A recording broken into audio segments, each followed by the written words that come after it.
Hello, everybody. My name is Fiona Murray, and I'm the Associate Dean for Innovation and Inclusion at MIT Sloan. And I'm joined in this essential and really uplifting work on diversity, equity, and inclusion by my friend and colleague, Professor Ray Reagans, who's the Associate Dean for DEI at MIT Sloan.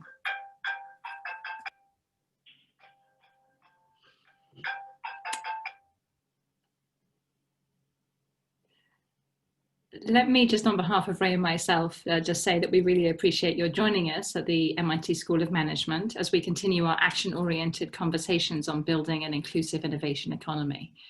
By way of motivation, Ray and I have the privilege and the rather daunting task of working with our community to build a more diverse, equitable and inclusive place at MIT Sloan. And we focus on going from unconscious bias to conscious inclusion. So much of our work, of course, by its nature is rather inward facing, shaping and building the kind of constructive culture inside MIT Sloan and across MIT that we all want and hope to be part of. But we're not an island, and every day we're roiled by the really complex challenges of DEI as it's manifest in Greater Boston, across the US, and frankly around the globe. And we're not alone as an academic community of staff, of students, of faculty and alumni, asking ourselves what our own productive, action-oriented role can actually be inside our organizations and out into our economy and into our society. Because our focus at MIT is often on innovation, and our location is one of really the greatest innovation ecosystems in the world, it's extremely important to us that we focus our learning journey on some of the forces that shape that innovation economy. And by that, we mean not just those really high growth innovation driven enterprises that have characterized the previous recovery. We also mean the SMEs who are the backbone of our economy and have been really especially hard hit during these very difficult economic times. And we know that as we think about it, we need to build back a recovery that looks and feels and frankly is different. It needs to be more inclusive, more integrated, and with more widespread opportunities. For many, many different people from a multitude of diverse backgrounds. And so to put it very simply, our conversations, the conversations that Ray and I are delighted to kind of encourage and just to be part of, are going to be focused on accelerating inclusion in the innovation economy. And in these, we really want to focus on underrepresented communities, on Black and Brown entrepreneurs, on innovators from African American and Latinx communities, and other dimensions of diversity too, but this is really our very particular theme. And a special thing that interests us is how leading members of the African American Latinx communities have actually found ways to translate their cultural capital that they often accumulate in fields like athletics to music, movies to politics, and how they're taking that into the innovation economy as entrepreneurs, as investors, and as champions for the kind of change that's important.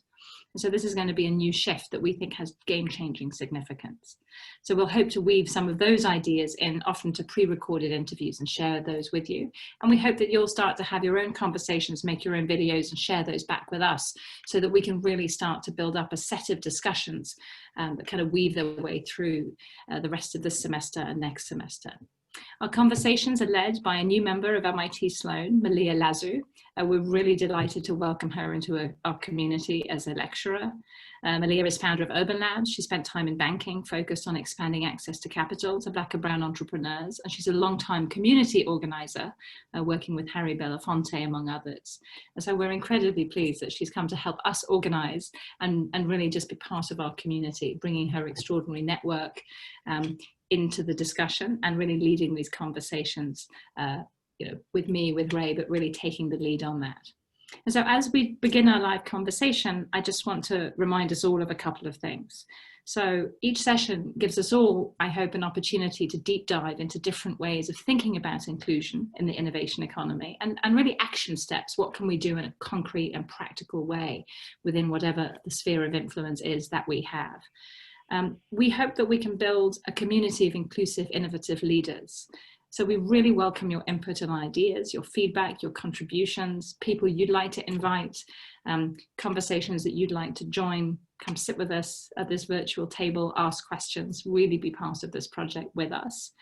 I do want to note that this is a conversation that includes alum, staff, students, and faculty. As Ray and I have thought about how we bring this community together, it's really important that we think about those constituent parts and that you all feel part of this discussion as we look out into the community. And future topics I know are going to include the finance sector writ large, access to capital, the role of educational institutions, large corporations.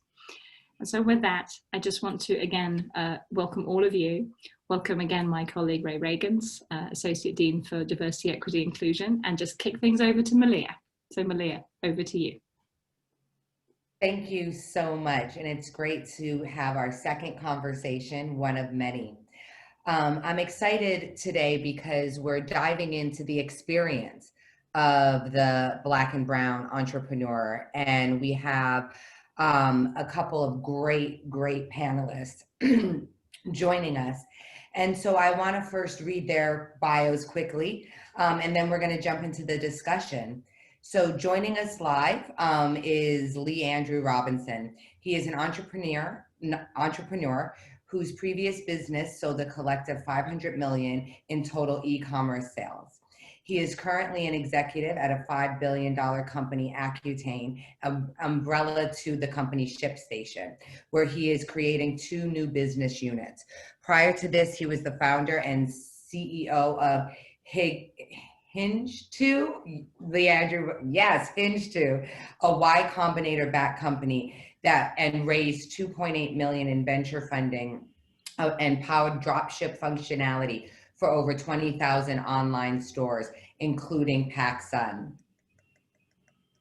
Leandrew began his career while studying at UC Berkeley, where he ran a t-shirt company and created a college access program for low-income students of color. So it shows what you can do while at college.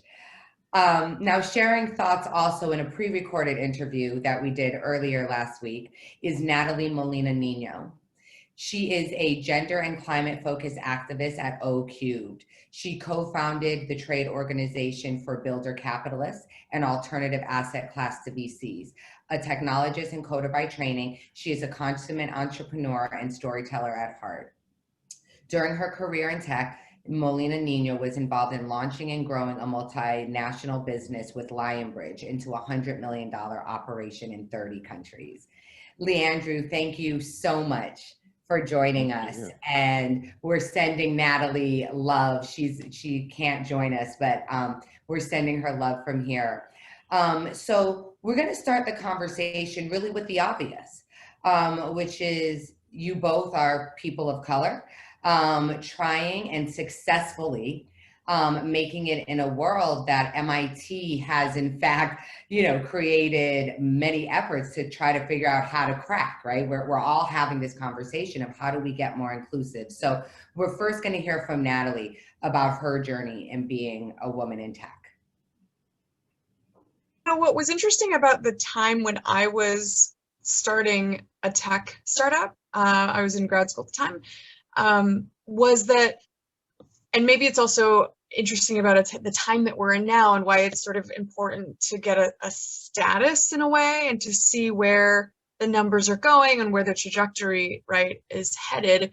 And that is that we're actually seeing a degradation, right? So this year, women got less venture capital than 3 years ago. And every year it's gotten actually, it's decreased. And then if we think about women in tech, today we have half as many women graduating with degrees in engineering as when I was starting 20 something years ago, right? Half, right? And so what had happened, of course, is that in the 80s especially, and really I would say, 70s and 80s, there was this concerted effort to get more women in engineering and into technology and sort of STEM. And many of those efforts were really successful, right? And also, communities of color. As a result, by the time that I went to college, we were getting beyond 40% women in engineering. It was still in a lot of places, in a lot of college classrooms, it was lonely, to be the sort of only or one of the only in the room.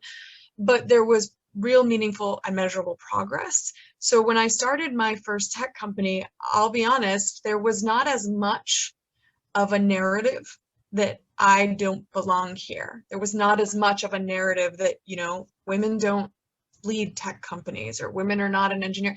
It wasn't quite as pervasive as it is now, right? A young woman today has to go no further than the cover of every technology or startup magazine in the world no further than Googling, right, tech founders and any other constant and persistent message telling them, you know, this is not a space for you, right? And then if they dig a little deeper and see who's getting the money and who's getting invited to the places and who's getting, you know, the social capital to help them grow companies, like a beta software like Clubhouse that had $100 million valuation because a couple Silicon Valley bros decided, let's use a bunch of famous Black and brown voices to make ourselves a lot of money, right? It's a repeat story. So we're still at the epicenter of everything. We're just not the ones benefiting from it. So Leandrew, you know, I saw you shaking your head, right, nodding your head a little bit and all of that. And I would just love to hear, you know, about your journey into startups and entrepreneurship and how it was being, you know, being a Black man in this space. Yeah, for sure. No, I agreed with a bunch that she mentioned. I was thinking specifically about Clubhouse because all of my friends are busy making it cool, and it is this playbook. So launching from Clubhouse, right? It's like this reality that there's so much money and opportunities out there to start a business, right? And that feels shocking to younger Leandrew and so many other Black and brown folks who want to start a company because they don't have the exposure or access to enter that, right? It's like it's a trust game. So, you know, I'd say that my specific pathway was rooted in kind of serendipity in relationships that consistently granted me trust, essentially from, you know, kingmakers, which is, you know, I try to say it like that because it really is, you know, I'm a good entrepreneur generally, but I'm not more special than someone who's a brilliant 19-year-old or, you know, right now with a new perspective, et cetera. The difference, and the same thing for the founders of Clubhouse, right, to level the playing field. These people aren't, you know, these unicorns that, you know, are so much better than everyone else. It doesn't match the inequality in giving. So, you know, specifically my journey was, you know, from UC Berkeley. When I started that nonprofit, one of my donors happened to be super MIT Cambridge connected, by the way, Mitch Kapor, who started Lotus 123 out of Cambridge, right? So this was like the precursor to Excel spreadsheet. So they donated to the program. So I had this relationship, a unique relationship. Then I ended up moving to New England. That's where I met you, Malia. And I became like an entrepreneur in residence at a company called Karmaloop. I actually started there when Karmaloop was about 25 million in total revenue. And I built a few new business units there that ended up helping to double the company. And by the time I left, we were doing $130 million a year. So that gave more trust.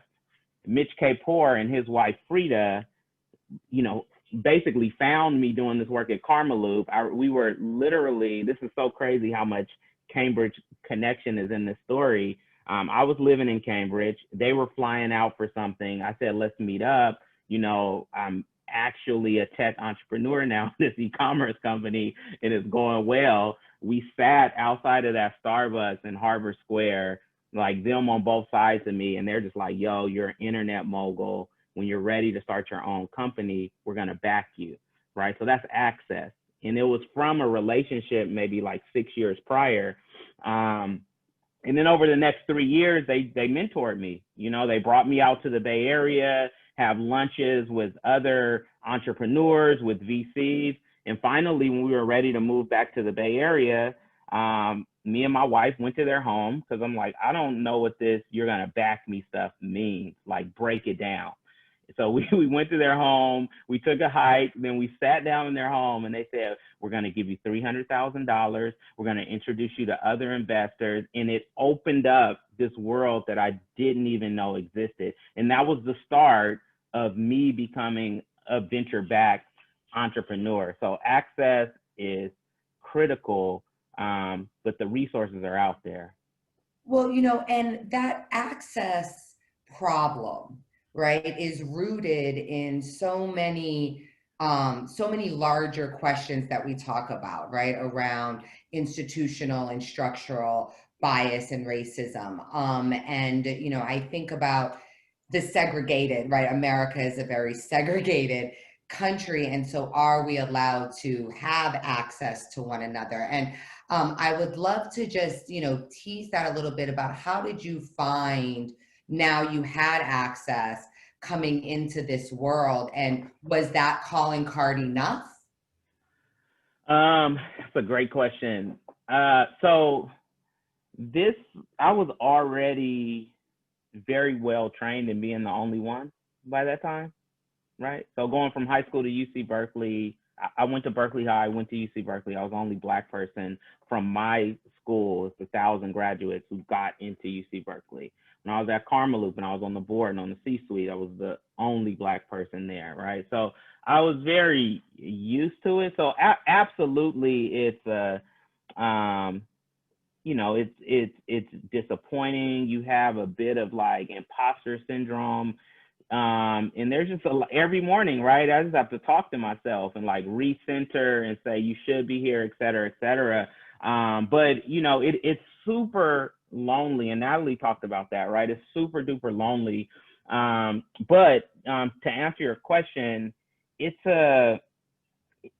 so Mitch Tapor's vouching is very significant, right? He's like first money in Uber and all, et cetera, et cetera. I know, you got the calling card, dude. You yeah, got the calling card. So when he makes the introduction, it does hold, you know, and it did cascade into, okay, now I'm being introduced to the Y Combinator folks, et cetera, et cetera.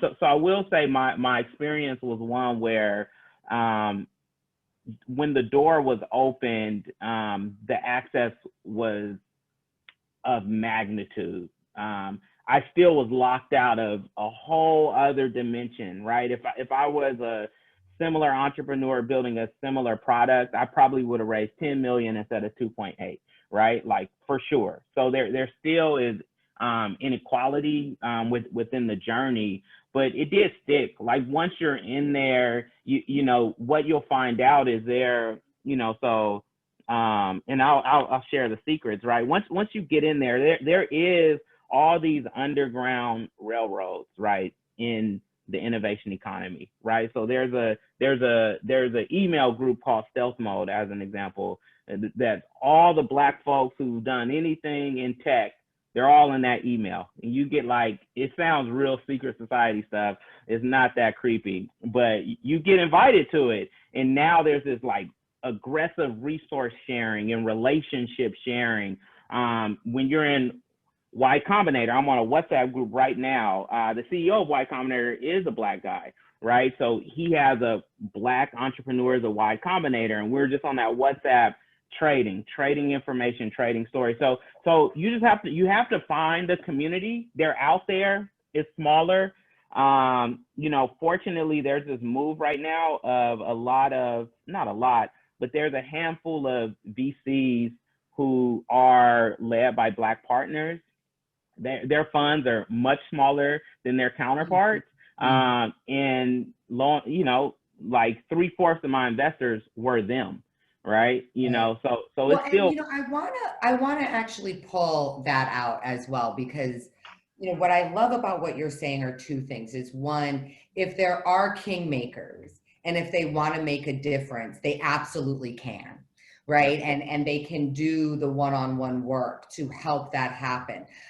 And then what happens is that then the community of those granted keys, right, begins to figure out how to get more people in. And, you know, there's a Spanish Puerto Rican saying that I'm going to say in English much better than I can in Spanish, but it's that if one person can eat, two people can eat, right? And I think that you're seeing a lot of that within communities, you know, of color and women networks of us. It might not be it might not be entirely all the money, but with that X that we have, everybody's going to eat off of it. And then when everybody's eating, they will also do that. Ray, I would love for you to jump in. I don't have much to offer other than to ask, well, how can we make this luck more predictable? Like, what would you recommend to people where they can make these kinds of connections that are going to make the difference? Yeah, that's a that's a great question, right? And I wish we could figure that out easily, but I do have an answer. I think intention goes a long way. Like, why is it a whisper when you're giving me access? Why is it kind of like this alley thing versus, you're giving access broadly to another population, right? Like, you're talking to them on the channels that they are at, you may be their uncle, you may be already their mentor, etc. So I think we have to be intentional. Those who already have access, have opportunities, have like the luck to give out, have to be intentional about sharing that with all communities. And unfortunately, that's just not the case, right? I think people are always comfortable sharing with who happens to be their neighbor, right? Who's super familiar to them, right? So I think people have to be intentional about talking to different communities and giving them access. I think there's, not to pub something specifically I'm doing, but it's a good example of intention. Over the summer, you guys heard of Allbirds? It's like a shoe company out here. All like the tech people wear them. They're like worth $1 billion now. They just raised like 150 million. So one of the people who used to work at the nonprofit that I used to work at UC Berkeley, he's the CEO of Allbirds. And him and I over the summer got together to essentially form this program called Color Wave. And it's about bringing this intention, right? Where we tapped essentially 6 top VCs like Lear Hippo and Mavron. And we're also tapping these kind of high growth private companies to essentially open up positions and opportunity for budding entrepreneurs to join their company, to get equity and to get that startup experience. And when they're ready to start their own company, we connect them to the VCs. So it's about being intentional, right? And I think Nathalie kind of talked being in proximity. I Say think that it's again. important about us being in proximity with one another, right? You talk about being in Berkeley and having experience with different people who could be change makers, and I love this idea of intention to broaden how, to have us be in proximity more. When I was helping the Berkshire Bank diversify its board, and I was bringing candidates, I mean, the first thing that Richard Marotta, the CEO, would say is like, these guys aren't on boards already, right? I mean, because I was bringing in Ivy League, right? Like successful, former mayors and things like that. And so, I think that that's also an important part for us to remember, is that there's this larger institutional and structural, thing or problem that we have, is that we don't even get to see one another unless there's, a great intention and probably some nonprofit funding the work, right? Yeah. And just, I spoke more about making luck accessible from the givers, but for the grantees, right? The folks listening here, you got to dig your own ditches. I was thinking about that this weekend, of like, you have to just put yourself in position. It's going to be a wilderness often. You don't know what's on the other side of that opportunity, but constantly go towards a light of where you feel called. So if you feel to be an entrepreneur of a company like X, knock on that door and knock on that door 40 times. Carmeloop, that role, the reason I got that job is I told him, I'm gonna start a company within a company here. Don't pay me when it takes off.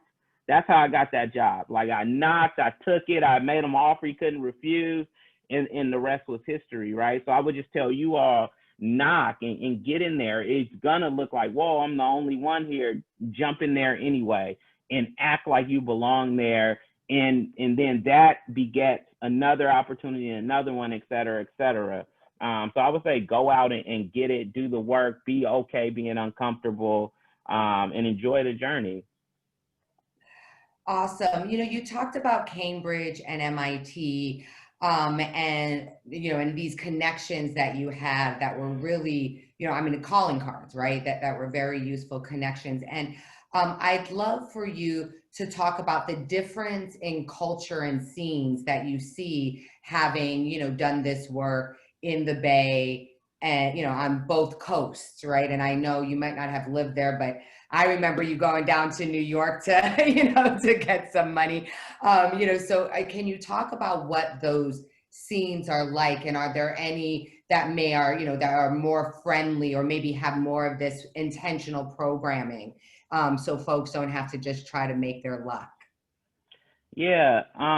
Well, as we're all learning from COVID times, you know, proximity could look like Zoom now, right? So I think it's more person-based, right? There's people who are, you know, have wealth and access and are more on the woke spectrum, and they don't believe they don't believe their own hype, right? They're like, oh, I benefited from entitlement, right? Like I benefited from a system that favored me over others, and those people kind of want to do something about it. So I think you can find, it's a list. You know, it's like, I don't know all of them, but I know, you know, a couple of And dozen. are there different cultures, you know, from like the Bay to Boston? It's a different flavor, for sure. The Bay Area, everyone I remember would say, how can I be helpful? Right? Like, it's in the innovation economy. That was like a phrase in a conversation, right? But the Bay Area also could like say that and never follow up, right? Boston is like, it was hard to break through, right? East Coast, but once you're in there, it's like family, whatever. Like, you know, it was more genuine, to be honest. A lot of people in the Bay Area talk the talk, and don't really follow up on it, right? They know the right things to say, et cetera, because it's so immersed in kind of like a progressive mindset. So I'd say that yes, the flavor is different, but the action is not necessarily like converting way higher, to be honest with you. I think that certain cultures are, you know, they're not even over the hump of like, they think anything is unfair, right? They're just like, it's a meritocracy, et cetera. The Bay Area in large just doesn't believe that. I mean, there's a ton of Bay Area people and companies that do, but I would say it's almost the master narrative of the Bay Area is kind of like, yo, it's unfair, and, you know, we got to try to make this right. In certain cultures, I'd say it's more of like, we got here because we're better, you know, and you should be better than, you know, work harder kind of deal. So it's funny, you're speaking to a number of issues. You took the words out of my mouth of, you know, comfortable being uncomfortable. But you also just spoke to something about climate. And sometimes the climates that seem most welcoming aren't always the most beneficial climates. And so how do you deal with that? How do you deal with existing in a place that may not seem welcoming, but if you just stay there, you might discover it is? That doesn't even feel like a question. It feels more like a statement. Yeah, but I would just double down on your statement, right? It's not, you know, from those trying to, let's just say, create wealth in this lifetime or innovate or create something new in the innovation economy. first off, that's not a comfortable journey, right? Being an entrepreneur is not comfortable, right? The whole time you're operating, you're thinking about how can I keep this company alive so I don't have to fire my friends, or how can I find more customers so that I can go to the next level. It's totally uncomfortable. The other thing is like growth is brewed in that type of environment, right? When you are uncomfortable, like that's where growth is. So it's almost like my advice is to like, and this is what I do, and like people like Kobe Bryant talk about it a lot, where you tweak your perspective and you say, I need that energy. I need that uncomfortable because that pulls something better out of me. So I kind of would take that approach. Now, if you go into a situation where the risk reward isn't there, I'm not suggesting that, right? If you go to some stable job and it's clearly a racist environment and you're just getting a paycheck, you have no ability to generate some astronomical entrepreneurial returns, I don't think you stay in that environment. I think you leave that environment. If you can't bring your whole self there, you know, I don't think it's a place to stay. I think that is a pacifier, right? Lulling you to sleep. And I see a lot of folks who are lulled to sleep in these comfortable organizations where they're just suppressed and they're just kind of, you know, cogs in the wheel, and they're, you know, I talk to a lot of them, they're super unhappy with their experience. I think you have to be honest with yourself about what is the reward here. And I'm not a big fan of like, you gotta, you know, pay your dues for 20 years in a big organization and just be, you know, feel terrible so you can get the opportunity. There's a 20-year-old right now at MIT who can go out and raise $30 million just because he has the audacity to go ask and to think of an idea. That's always going to be on the table. Always on the table. So the pay your dues, suffer, and not make anything, that's called a lighter form of slavery. So don't do that. Well, I loved your response. I'd only ask that you find a way to use LeBron James as the example. Hey, he's actually my favorite player. So I'm with you. Leandrew, you have now, you know, made Ray the happiest man on this Zoom. So. Well, and I think that mental shift that both LeBron and you know, and Kobe and a lot of successful people talk about is core to success at this level, regardless of the color, right? And then we just have, as people of color, have more hurdles to overcome. You know, is there any specific advice? And actually, you know, I mean, Ray, you may have an answer to this as well, and Fiona as well.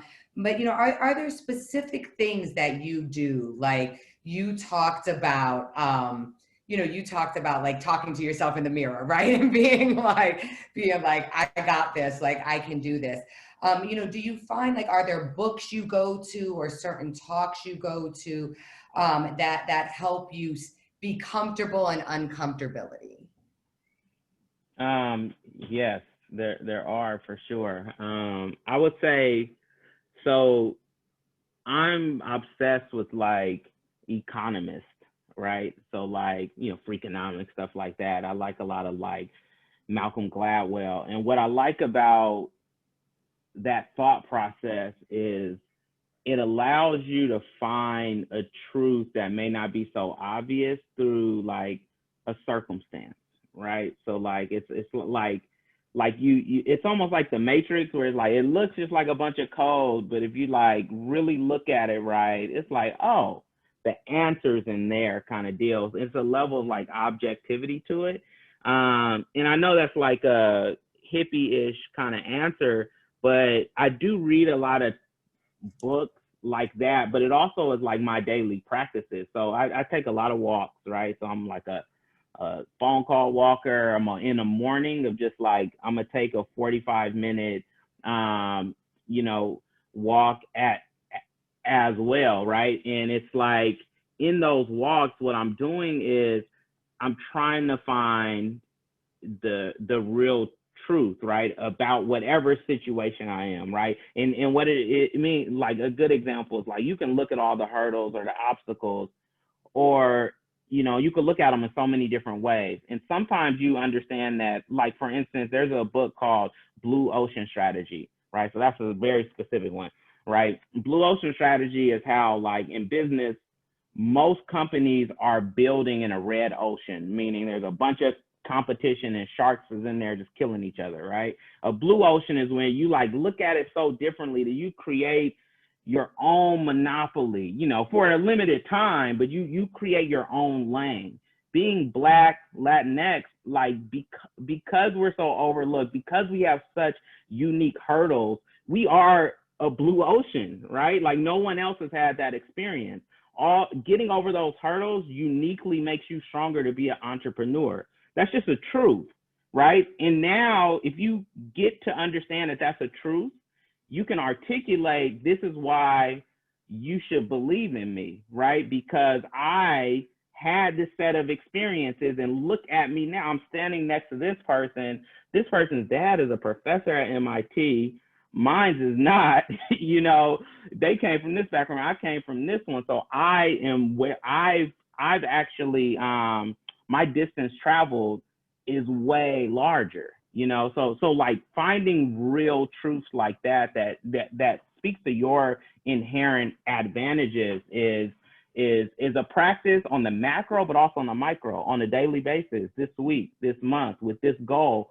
What's my unique ability to accomplish this based on the truth of my life? And the last thing I'll say is, it's all connected to this, is I think that people in situations even as well have intrinsic value, right? And like you should dive deep internal to find that value and purpose it for whatever goals you have, right? On the other side of that, the other strategy, which I think is more common, is we let the world tell us like how to do something kind of deal specifically, or how to feel about something, et cetera, et cetera. And I think that it should be 80-20, like 80 internal, like pull it out of you. Greatness is there, like use that, because that is your own lane, right? Watching Zuckerberg and how to, like, dude, that was his lane. Like you're not gonna, everyone's following that roadmap. That's red ocean, like do blue ocean.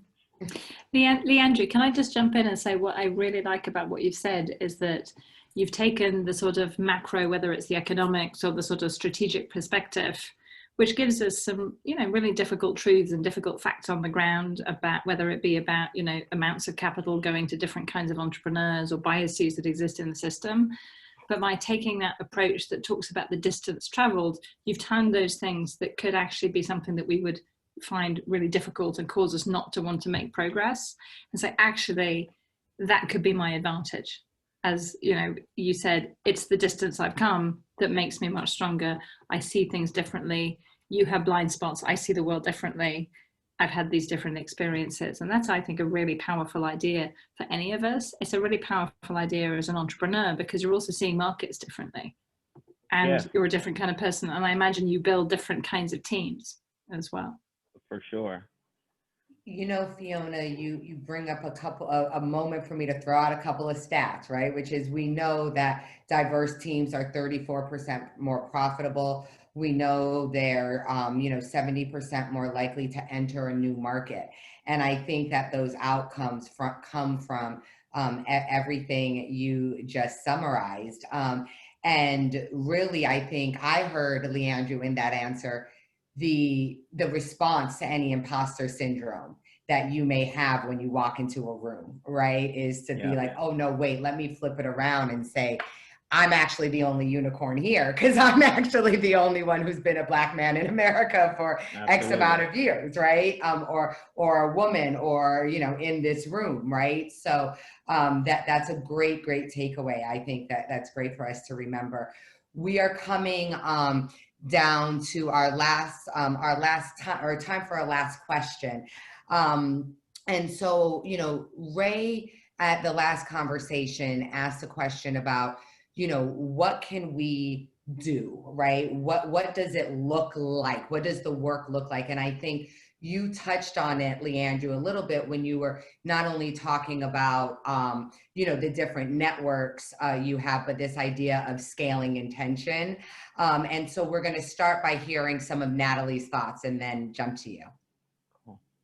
Deliver results. Look at the numbers, and if it's not measurable and if it's not sustainable, right? I obviously, as we didn't talk about this in the beginning, but I co-founded what was the Entrepreneurship Center within the Women's Leadership Center at the Athena Center, part of Barnard, part of Columbia.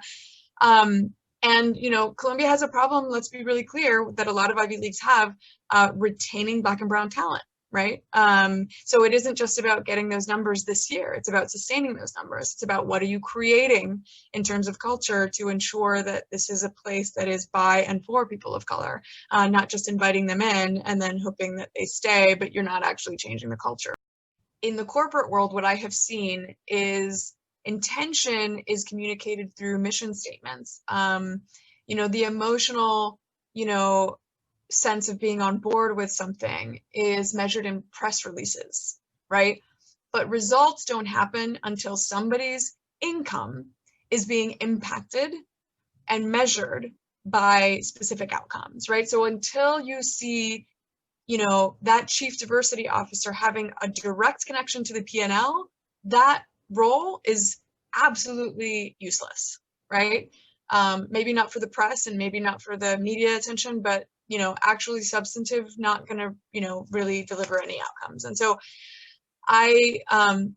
you mentioned in my bio that my company, which is really, it's my family office and it's where I've been doing all of my investing over the last year and a half, especially, it's called O cubed because it stands for outcomes over optics. This is everything. We live in a world where optics seem to take precedent, right? And we need to be living in a world where outcomes are really the focus. It doesn't mean that process isn't important. It doesn't mean that all these other things that contribute to getting to outcomes aren't important. It just means that outcomes come first, right? And I think that that's the gap, right, between intention and impact. It's are you making sure that everybody that can contribute to making this happen have skin in the game? And the best kind of skin in the game is my income, my promotion, my group's growth, my ability to publish a book, whatever these things that you use to measure what is successful in your field, if they don't hinge on making your community, on making the people who manage your endowment, if they don't hinge on making all of those things look the way that our country actually looks, then you're just playing. Leandrew, the gap between an intention and impact, and please feel free to respond to anything Nathalie had to say. I agree with her fully. I think that gets back to like that economist view of like, what do the numbers say, right? So like when, George Floyd was murdered and everyone had their statements and their press releases, etc.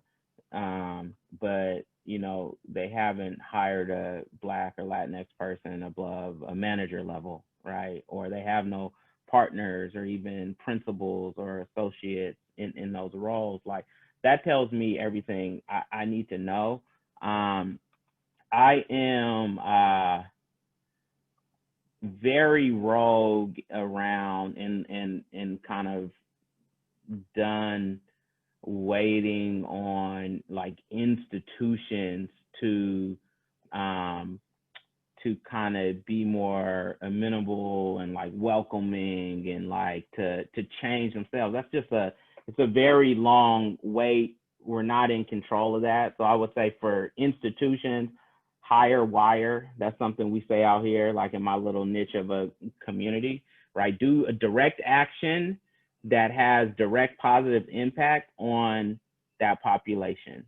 Like, don't do performative, don't do words of what you're gonna do better, right? If you have a fund size of $1 billion, right? Why don't you take 15% of that and make it available and make it a mission to find Black, Latinx, women entrepreneurs and fund them? Wire, right? If you're a company and you want to make an impact and serve a community, better hire, right? And in positions of authority with perspective, and encourage them to bring their full self and empower them. Nathalie said something specifically about diversity directors and stuff like that. She gave the hack on how to see, are they serious or are they lying? If this is a symbolic position that does not report to C-level and has no budget, they can't do anything but talk. That's right. And be a figurehead and pacify. That's it.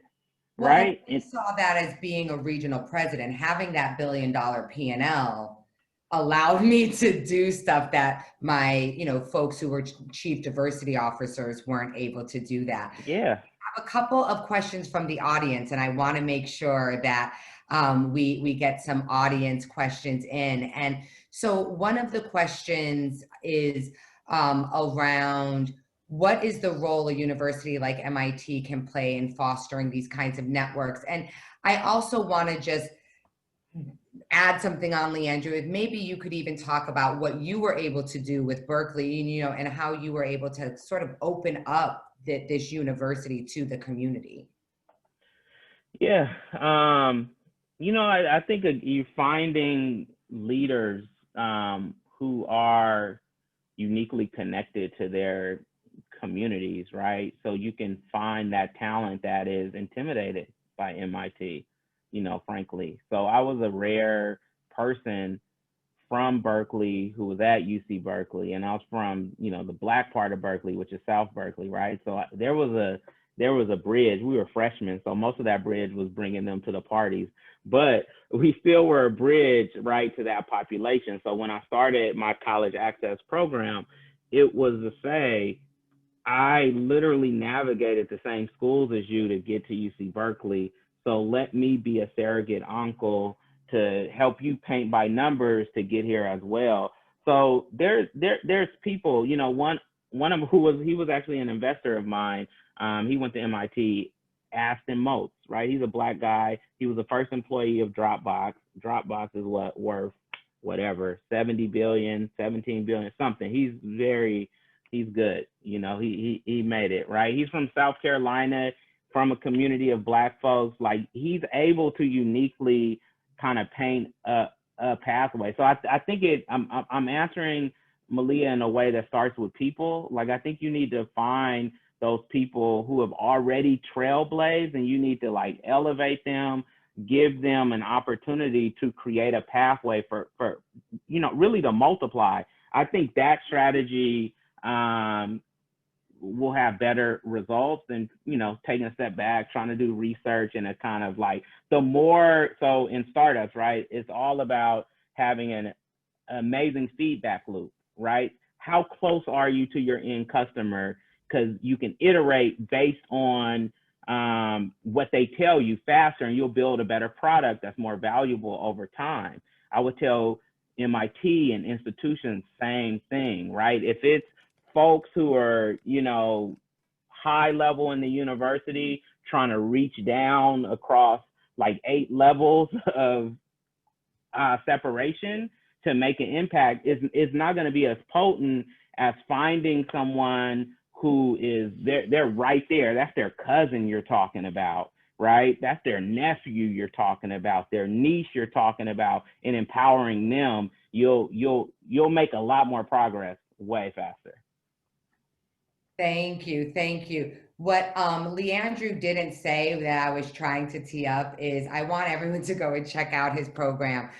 He's paying for children to be able to go to, and it's something that he created, I think, while in college. So you're not going to brag about it, so I have to brag for you, Leandrew. Thank you. Well, but Malia, we have to tell these stories, and I think part of what we're trying to communicate here in these conversations is to talk about these things and tell these stories, so that they become part of what we expect to see, who we expect to hear from, that it becomes part of our experience of this innovation economy, that that there is this diverse group of people who have these extraordinary careers and who've done amazing things. There are quite a lot of comments in the chat and the Q&A, Leandrew, about your being able to do this and do so much even while you were in college. And I think that's you know, a message about, you know, really working hard and doing so many things at once.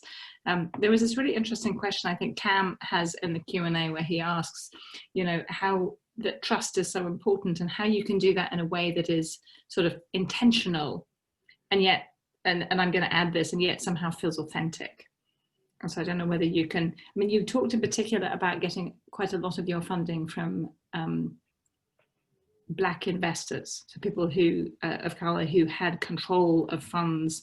You know, how did you go about sort of building relationships that felt like everybody knew that, you know, investment is important, that's what you were there for, but it was also authentic and trust-based? Yeah, that's a great question. I also saw another question around like, isn't a piece of this indicative of like a troubled system? And, you know, I kind of not skate over that. It's more, that is the reality to me, right? That like, there will be mistrust. There's gonna be, the system is not for me to, the system is working for my peers who are in jail, right? Like that is the soil, the system. That is like a outcome that the system wants, kind of deal. So I don't have a trust in the system. To specifically for trust, right? What you don't hear about when I say I raised the 2.8 million from, I think it probably was a total of, let's say, 12 investors, is I talked to 200 investors, right? And in those 200 investors, you're having a direct dialogue. You can, you know, you get a sense in there of like who you know, if you're a person of color or a woman, you've had this experience where you can tell the person can't get over, for me, it will be my Blackness, right? You can tell like they just can't even see, they can't even hear specifically what I'm saying. And you perceive that, you know what it is. You try to, you continue your pitch, you know, and you learn from that. You see maybe if there's another partner, but this is not about systems and whole investment firms about just getting it. That's not, that we're gonna be waiting for that, right? Like, and maybe they get it from that's, you know, so I'm not waiting. That's our job. Yeah, that's our God. We can take it and then we can get it for our you know, community. But I would say there's I guess I'm trying to not over mystify it, right? There's people who get it and they believe in your company. You hear by the way they talk to you, and they come at it from, they get to that place from in a myriad of different ways, right? And I think that's important to talk about too, right? They don't get at it because they're just so woke. Sometimes they get at it because they're dyslexic and they understand hardship and it taught them to value everyone. Sometimes they get it because they grew up on a farm and was super poor and they felt like an outsider when they came to Silicon Valley. So they love outsiders. You know, you can't control how they got there, but you do know when you're in a conversation, they're listening to me. They're treating me like an entrepreneur that may create something really valuable, right?